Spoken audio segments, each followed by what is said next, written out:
எல்லாருக்கும் வணக்கம். நம்மளோட கவனத்தை, அதாவது நம்ம ஃபோக்கஸ எப்படி சூப்பரா கண்ட்ரோல் பண்றதுன்னு பார்க்க போறோம். இதுக்கு ரொம்ப சிம்பிளான ஆனா செம்ம பவர்ஃபுல்லான சில டெக்னிக்ஸ் இருக்கு. வாங்க உள்ள போலாம். உங்களுக்கு இது நடந்திருக்கா? நாள் முழுக்க ஒரே பிஸி, மீட்டிங், கால்ஸ், மெசேஜ்னு ஒரே ஓட்டம். ஆனா நாள் கடைசியில திரும்பி பார்த்தா, இன்னைக்கு உருப்படியா என்னதான் செஞ்சோம்னு ஒரு கேள்வி வரும்.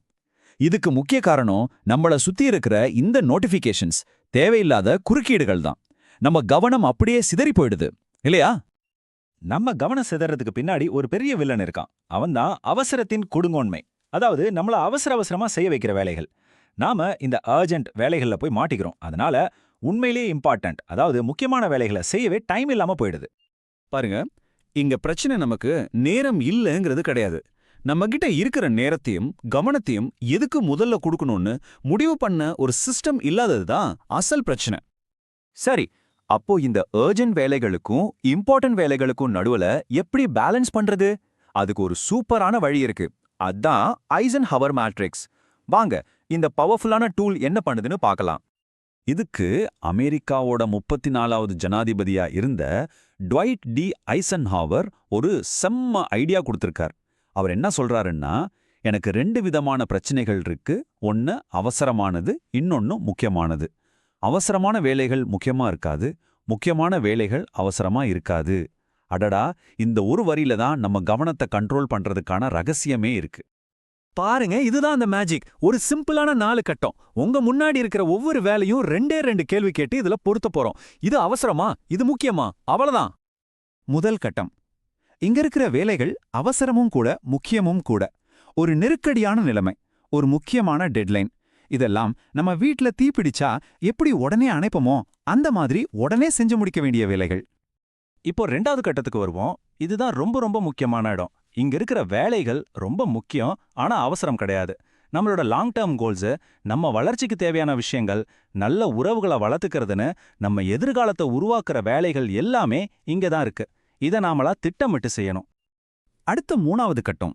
இங்க இருக்கிற வேலைகள் ரொம்ப அவசரமானதா தெரியும், ஆனா உண்மையில அது முக்கியம் இல்லாதது. உதாரணத்துக்கு சில ஃபோன் கால்கள், தேவையில்லாத மீட்டிங்ஸ், இந்த மாதிரி வேலைகளை முடிஞ்சா மத்தவங்க கிட்ட கொடுத்துடணும், டெலிகேட் பண்ணிடணும். கடைசியா 4வது கட்டம். இதுல இருக்கிற வேலைகள் அவசரமும் இல்ல, முக்கியமும் இல்ல. சிம்பிளா சொல்லணும்னா டைம் வேஸ்ட் பண்ற விஷயங்கள். சோஷியல் மீடியால தேவையில்லாம ஸ்க்ரோல் பண்றது மாதிரி. இந்த வேலைகளை யோசிக்காம நம்ம லிஸ்ட்ல இருந்து தூக்கிடணும், டெலீட். இப்போ உங்களுக்கு ஐசன்ஹவர் மேட்ரிக்ஸ் நல்லா புரிஞ்சிருக்கும். குறிப்பா அந்த 2வது கட்டத்துல இருக்கிற முக்கியமான வேலைகள் ஏன் அவ்வளோ முக்கியம்னு தெரிஞ்சிருக்கும். சரி, இந்த ஐடியாவை இன்னும் வலுப்படுத்த ஒரு சூப்பரான விதி இருக்கு. அதுதான் 80-20 விதி, இல்லனா பரேட்டோ கொள்கைன்னு சொல்லுவாங்க. வில்ஃப்ரெடோ பரேட்டோன்னு ஒரு பொருளாதார நிபுணர் கண்டுபிடிச்சது இது. அவர் என்ன சொல்றாருன்னா, நம்ம வாழ்க்கையில கிடைக்கிற 80% ரிசல்ட்ஸ் நாம போடுற 20% முயற்சியிலிருந்து தான் வருதாம். இது பொருளாதாரம், பிசினஸ்ல மட்டும் இல்ல, நம்ம அன்றாட வாழ்க்கையில கூட இது பொருந்தும். இது ஒரு இயற்கையான விதி மாதிரி. இங்க பாருங்க, இந்த படத்துல இருக்கிற மாதிரி தான் நம்ம செய்யற எல்லா வேலையும் ஒரே மாதிரியான பலனை கொடுக்கறதில்ல. நாம செய்யற சில முக்கியமான வேலைகள், அதாவது அந்த 20% வேலைகள் தான் நமக்கு 80% வெற்றியை பருது. அப்ப நம்ம கவனம் எங்க இருக்கணும்னு இப்ப புரியுதா? சரி, இந்த ஐசன்ஹவர் மேட்ரிக்ஸ், 80-20 ரூல் இதெல்லாம் கேட்க நல்லா இருக்கு. ஆனா இதை நம்ம டெய்லி லைஃப்ல எப்படி அப்ளை பண்றது? அதுக்கு ஒரு 3 சிம்பிளான ஆனா செம்ம எஃபெக்டிவான டெக்னிக்ஸ் இருக்கு. வாங்க பார்க்கலாம். முதல் டெக்னிக் பேரு கொஞ்சம் வித்தியாசமா இருக்கும். ஈட் தட் ஃப்ராக், அதாவது அந்த தவளையை சாப்பிடுங்கள். மார்க் ட்வெயின் சொன்ன ஒரு வேடிக்கையான மேற்கோள் தான் இது. அவர் சொல்றாரு, காலையில எழுந்ததும் உயிரோட இருக்கிற ஒரு தவளையை சாப்பிட்டீங்கன்னா அன்னைக்கு முழுக்க உங்களுக்கு அதை விட மோசமா எதுவும் நடக்காதுன்னு. இங்க தவளை அப்படிங்கிறது அன்னைக்கு நீங்க செய்ய வேண்டியதுலயே ரொம்ப கஷ்டமான, ரொம்ப முக்கியமான, இல்லனா உங்களுக்கு செய்யவே பிடிக்காத ஒரு வேலை. அந்த வேலையைத்தான் நீங்க காலையில வேலையா செஞ்சு முடிக்கணும். அதை முடிச்சிட்டீங்கன்னா ஒரு பெரிய பாரம் இறங்குன மாதிரி இருக்கும். மத்த நாள் முழுக்க ஒரு புது உத்வேகத்தோட இருப்பீங்க. 2வது டெக்னிக் பொமோடோரோ. இது ரொம்ப சிம்பிள். ஒரு வேலையை எடுத்துக்கோங்க, 25 நிமிஷத்துக்கு டைமர் செட் பண்ணுங்க. அந்த 25 நிமிஷம் வேற எந்த பக்கமும் கவனம் சிதறாம அந்த வேலையை மட்டும் செய்யுங்க. டைமர் அடிச்சதும் ஒரு 5 நிமிஷம் பிரேக் எடுத்துக்கோங்க. இந்த மாதிரி சின்னதா பிரிச்சு செய்யும்போது நம்ம கவனம் சிதறாது, சோர்வும் ஆகாது. 3வது டெக்னிக் டைம் பாக்ஸிங். இது என்னன்னா, ஒரு வேலை செய்யணும்னு நினைக்கிறதுக்கு பதிலா அந்த வேலையை செய்யறதுக்கு உங்க கேலண்டர்ல ஒரு குறிப்பிட்ட நேரத்தை ஒதுக்கிடுறது. ஒரு டாக்டர் அப்பாயின்மெண்ட் மாதிரி. நாளைக்கு காலையில 10 மணிலிருந்து 11 மணி வரைக்கும் இந்த வேலையை நான் செய்ய போறேன்னு பிளாக் பண்ணிட்டீங்கன்னா அதை தள்ளி போட மாட்டீங்க. உங்க கேலண்டரே உங்க பாஸ் மாதிரி ஆயிடும். சரி, இப்போ நாம பார்த்த இந்த எல்லா டெக்னிக்ஸும் ஒரு ஆழமான உண்மையை நோக்கி தான் நம்மள கூட்டிட்டு போகுது. அது என்னன்னா, உண்மையான டைம் மேனேஜ்மெண்ட் அப்படிங்கிறது கடிகாரத்தோட முள்ள துரத்துறது இல்ல, அது நம்ம கவனத்தை, நம்ம ஃபோக்கஸை நிர்வகிக்கிறது.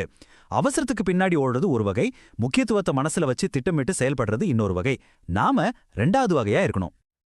இதை இன்னும் சிம்பிளா புரிஞ்சுக்க ஒரு சூப்பரான கதை இருக்கு. Pickle jar theory. ஒரு கண்ணாடி ஜாடி எடுத்துக்கோங்க. முதல்ல அதுல பெரிய பெரிய பாறாங்கற்களை போடுங்க. அப்புறம் சின்ன சின்ன கூழாங்கற்களை போடுங்க. கடைசியா மணலை கொட்டுங்க. ஜாடி நிரம்பிடும். ஆனா இதுவே நீங்க முதல்ல மணலை கொட்டிட்டு அப்புறம் பாறாங்கற்களை போட முயற்சி பண்ணா அதுக்கு இடமே இருக்காது, இல்லையா? அந்த கதையில வர்ற பாறாங்கற்கள் தான் நம்ம வாழ்க்கையோட முக்கியமான விஷயங்கள். கூழாங்கற்கள், மணல் இதெல்லாம் மத்த வேலைகள். அப்போ இந்த விளக்கத்தோட இறுதியில நீங்க உங்களையே கேட்டுக்க வேண்டிய ஒரே கேள்வி இதுதான். உங்க வாழ்க்கைங்கிற ஜாடியில தேவையில்லாத மணலையும் கூழாங்கற்களையும் நிரப்பி வச்சிருக்கிறதால நீங்க உள்ள வைக்க வேண்டிய முக்கியமான பெரிய பாறைகள் எதெல்லாம் வெளியில வச்சிட்டு இருக்கீங்க?